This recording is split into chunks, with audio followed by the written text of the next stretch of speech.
है। तो आइए जानते हैं यहाँ पे कि सीबीटी 1 का कट ऑफ मार्क्स क्या रह सकता है एक्सपेक्टेड आंसर की के बाद। कौन सा शिफ्ट इजी है, कौन सा शिफ्ट हार्ड नजर आ रहा है, टफ नजर आ रहा है, सभी देख लीजिए। ठीक है, कट ऑफ कितना रह सकता है UR OBC SC ST EWS में रॉ मार्क्स के बेसिस पे, और नॉर्मलाइजेशन में कितना फायदा मिल सकता है और किस शिफ्ट वालों के कितने नंबर बढ़ सकते हैं। तो चलिए वीडियो को शुरू करते हैं। इससे पहले जो लोग चैनल पर नए हैं वो जल्द से जल्द चैनल को सब्सक्राइब करके बेल बटन जरूर दबा दीजिएगा रेलवे भर्ती की पल पल की अपडेट के लिए। देखिए फ्रेंड्स, अभी करीब 26,000 के आसपास छात्र का रियल डेटा यहाँ पे रैंक गुरुजी वालों की तरफ से यहाँ पे जारी किया गया है डेटा, और देख सकते हो यहाँ पे एवरेज जो निकल के आ रहा है वो 44.86 के आसपास का एवरेज निकल के आ रहा है ओवरऑल सभी जोन को मिला करके। लेकिन शिफ्ट वाइज अलग अलग एवरेज है, इसी से पता चलता है कौन सा शिफ्ट इजी है, कौन सा शिफ्ट टफ है। तो जब 26,000 का अभी डेटा है उसके बेसिस पे निकल के आ रहा है कि 17 तारीख का जो शाम वाला शिफ्ट था वो सबसे टफेस्ट शिफ्ट माना जा रहा है। 17 तारीख का जो सुबह वाला शिफ्ट था वो भी दोस्तों टफ शिफ्ट है। 26 का जो आपका दोपहर वाला शिफ्ट है वो थोड़ा सा इजी के आसपास है। यहाँ पे 18 तारीख का दोपहर वाला शिफ्ट ये थोड़ा और इजी है, और 11 तारीख का जो यहाँ पे सुबह वाला शिफ्ट है वो भी इजी ही नजर आ रहा है। और इसके बाद सबसे इजी की बात करें शिफ्ट की तो 18 तारीख का जो यहाँ पे शाम वाला शिफ्ट है वो सबसे इजीएस्ट नजर आ रहा है।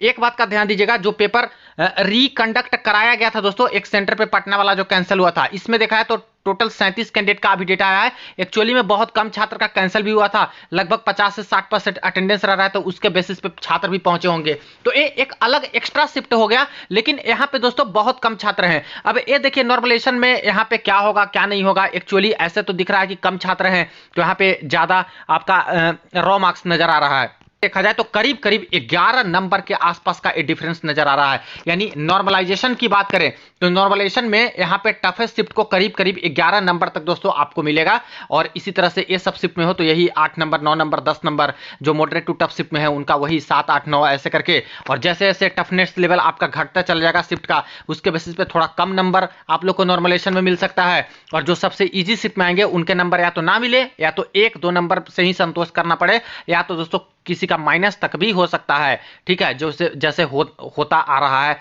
लेकिन ध्यान देने वाली बात यह है कि अभी सिर्फ 26,000 का डेटा है।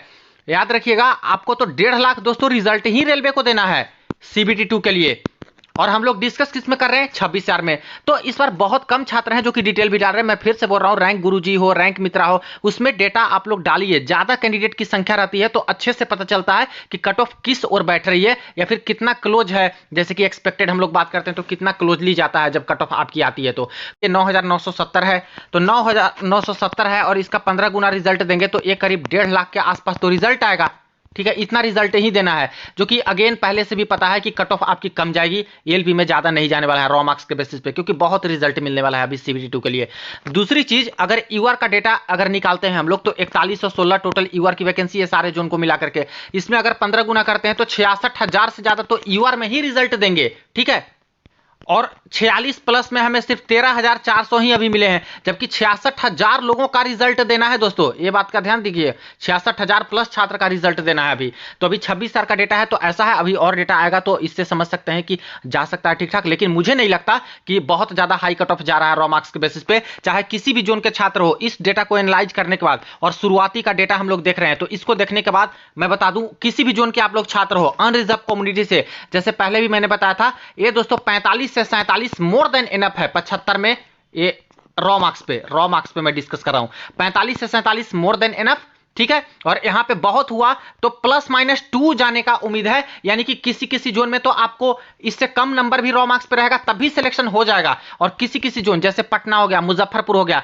उसमें हमेशा से हाई कट ऑफ जाता है। इस बार भी वैकेंसी कम है तो उसमें अनएक्सपेक्टेडली थोड़ा सा हाई चला जाता है, तो उन सब जोन में 1-2 प्लस मान के चलिए। नहीं तो हर जोन के लिए मुझे लगता है कि 45 से 47 more than enough CBT 1 clear करने के लिए, वो भी यूआर के लिए। तो ज्यादा डरिएगा नहीं, क्योंकि अभी और डेटा आएगा उससे क्लियर हो जाएगा, और शुरू में ही पता चल रहा है कि बहुत ज्यादा नहीं है, क्योंकि 1.5 लाख रिजल्ट देना बहुत संख्या होती है, और यूआर में ही 66,000 रिजल्ट देना है। अब ये अलग बात है, जोन वाइज अलग अलग वैकेंसी है, अलग अलग रिजल्ट आएगा, लेकिन दोस्तों उसके अकॉर्डिंग कंपटीशन भी तो अलग अलग रहता है ना। जोन वाइज कहीं कम रहता है, कहीं मॉडरेट, कहीं थोड़ा सा हाई, तो कहीं हाई है तो वहां पे वैकेंसी भी ठीक है, तो उसके बेसिस पे थोड़ा मैनेज हो जाता है, तो बहुत ज्यादा नहीं जा रहा है। ठीक है, ओबीसी की अगर बात कर लेते हैं तो ओबीसी में दोस्तों मुझे लग रहा है कि ये जो आपके कट ऑफ रह सकते हैं ये 40 से लेकर के 44 तक बहुत है। अगर रॉ मार्क्स 75 में इतना आ रहा है दोस्तों, तो मुझे लगता है CBE2 में लग सकते हो। और भी डेटा आएगा तो उससे और अच्छे से पता चल जाएगा, ठीक है। 1 लाख 1.5 लाख छात्र अगर इसमें डेटा डालेंगे तो और अच्छे से पता चलेगा। लेकिन मुझे लगता है शुरू में कि 40 से 44 मोर देन एनफ, +-2 इसमें भी लेके चलिए। हो सकता है इससे कम नंबर वाले का भी सिलेक्शन हो जाए। पिछला बार भी आप लोगों ने देखा था कि कम नंबर वाले का भी 36 तक में भी दोस्तों हो गया था, 36 नंबर वाले का भी हो गया था पिछला बार ओबीसी से नॉर्मलाइजेशन के बाद। और चूंकि नॉर्मलाइजेशन होना बाकी है और नॉर्मलाइजेशन में 11 नंबर का डिफरेंस नजर आ रहा है, तो जैसा शिफ्ट आपका है उसके बेसिस पे भी ध्यान में रखिएगा कि अगर आपका टफ शिफ्ट है, कम नंबर आ रहा है, तो डरिएगा नहीं, क्योंकि वहां पे अल्टीमेटली नॉर्मलाइजेशन में मार्क्स मिल जाएगा और नॉर्मलाइज कट ऑफ मार्क्स जाती है तो आपका नंबर बढ़ जाएगा। आउट ऑफ 100 कन्वर्ट करेंगे, आउट ऑफ 100 कट ऑफ जाएगी और नॉर्मलाइजेशन के बाद कट ऑफ जाएगी, तो इसीलिए नंबर आपका बढ़ेगा तो आपका कट ऑफ के रेंज में आ सकता है, सिलेक्शन होगा कम नंबर वाले का भी। ईडब्ल्यूएस की मैं बात करूं तो ईडब्ल्यूएस में मुझे लगता है कि कहीं ना कहीं ये 35 से लेकर के जिनका 38 नंबर है उनका सिलेक्शन होने का चांस रहेगा। और यहां पे भी +-2 आप लोग लेके चलिए। ये 75 में रॉ मार्क्स के बेसिस पे मैं बता रहा हूं, तो 75 में तो 35 से 38 ठीक है, लेकिन ईडब्ल्यूएस में ध्यान दीजिएगा कि मिनिमम क्वालिफाइंग मार्क्स होता है जो 40 नंबर लाना होता है। बट ये 40 नंबर दोस्तों आउट ऑफ 100 लाना पड़ता है। बट 75 में आपका 35 से 38 है, तभी ये आउट ऑफ 100 कन्वर्ट करेंगे तो ये तो 40 के प्लस ही जाएगा ना, ठीक है। प्लस नॉर्मलाइजेशन भी बाकी है तो वो भी फैक्टर डिफाइन करेगा। और पिछला बार भी ईडब्ल्यूएस का हर जगह पे कट ऑफ बहुत कम मिनिमम क्वालिफाइंग मार्क्स पे हो गया था, 4 जोन को छोड़ करके सब जगह पे मिनिमम पे हो गया था। तो इस बार भी वही मान के चलिए 40 41 42 तक में ही हो जाएगा आउट ऑफ 100 में। ईडब्ल्यूएस का कुछ लफड़ा नहीं है। CBT1 दोस्तों क्लियर करना उतना डिफिकल्ट नहीं है। बात करते हैं यहाँ पे SC कम्युनिटी के लिए, तो SC कम्युनिटी में लगता है दोस्तों कि ये आपका 30 से लेकर के 35 नंबर बहुत हो जाएगा, ठीक है। और इतना तक भी आता है आपका रॉ मार्क्स 75 नंबर में, तो आपका सिलेक्शन CBT1 में होने जा रहा है। ST कम्युनिटी की बात करें तो ST में 25 से लेकर के 30 तक नंबर है तो मोर देन एनफ है। CBT1 का रॉ मार्क्स में दोस्तों 75 नंबर पे आपका क्लियर हो जाएगा इतना नंबर पे। किन्हीं का इससे कम भी नंबर रहेगा उसमें भी उम्मीद रखिएगा, क्योंकि नॉर्मलाइजेशन में अगर आपका टफ शिफ्ट है 10 नंबर 8 नंबर मिलता है तो कट ऑफ के रेंज में आ जाओगे, सिलेक्शन आपका हो जाएगा। तो ये चीजें हैं।